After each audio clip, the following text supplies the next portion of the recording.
More now on the news that the Catholic Church has been heavily criticised by a UN committee which says its policies allowed priests to rape and molest thousands of children. Following an inquiry, the committee accused the Church of being more interested in its reputation than the well-being of children. Well, with me now is Jack Valero, the coordinator and co-founder of Catholic Voices. Thanks for joining us this evening, Jack. What's your response to this report? I think the report is a missed opportunity. Obviously, very bad things happened in the past, but I think this report has some problems. The main one is that it takes no account of the history of abuse reform that's been going on in the Church in the last 12 years. In this country since 2001, in the United States since 2002, a reform of guidelines and procedures that have meant that now the Church in the West has the best procedures in the world, which have been praised by governments. None of that is in the report. If you read the report, you would think that priests are still being moved from parish to parish to cover them up, which is not happening, has not been happening for all this period.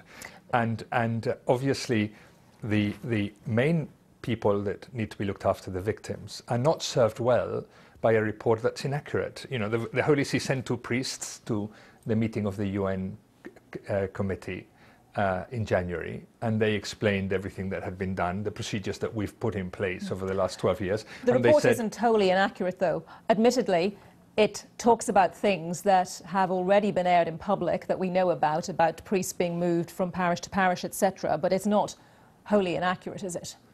Well, obviously things happened, but if this is a report of recommendations, and many of the recommendations are things that are already happening, it gives a completely skewed picture of the problem, you know. You talk about bad things happening in the past. I mean, one of our Rome correspondents, David Willey, has been highlighting the recent case of a Polish archbishop who was recalled to Rome from his post after accusations of child abuse.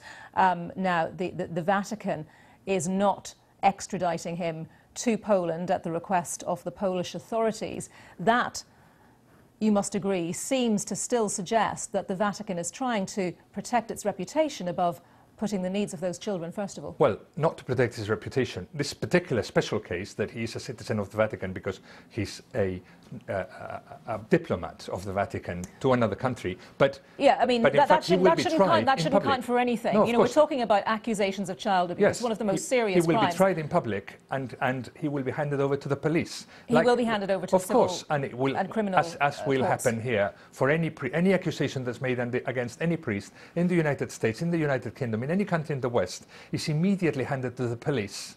And if that priest is found guilty, that priest is what we call laicized, is removed from the priesthood automatically. So that's all, it's all happening. You wouldn't know this if you read the report.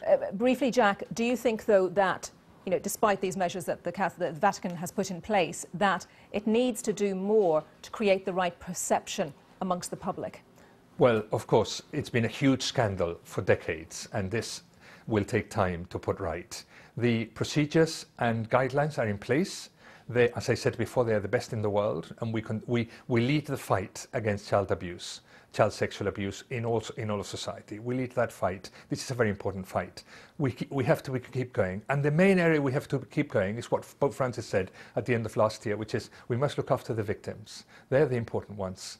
And he set out a special committee of several people in the Vatican saying, well, we've done the legal side, we've done the procedural side, now we need to ensure that the victims are looked after, because the real harm has been done to them in the past. They're the most important. Jack Valero from Catholic Voices, thank you very much. Thank you.